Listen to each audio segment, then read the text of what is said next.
కూడా అదే కథ.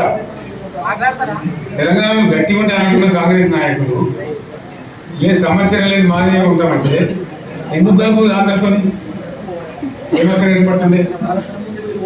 మనోళ్ళ యొక్క తెలివి తక్కువతనము బలహీనతనే మనల్ని జబర్దస్తి వచ్చే ఆంధ్రలో వెళ్తారు.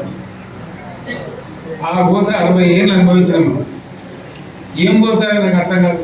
లేక కాదు కదా, కరెంట్కి ఏం గోసపడ్డావు, ఏం పురస్కారాలు మనతో బట్టలు ఆరేయాలంటాడు, ఇంకోటి అంటాడు, జోకులు మన మీద. ఆ ట్రాన్స్ఫార్మర్ ఏం ఘోరం ఇది నాకు అర్థం కాదు. మళ్ళీ ఇది చేసినాడు కూడా ఇప్పుడు మళ్ళీ అదే కాంగ్రెస్ పార్టీ అంతేనా? మళ్ళీ పాత కాంగ్రెస్ మోపైంది, మళ్ళీ కరెంట్ కోతలు మోపైనాయి.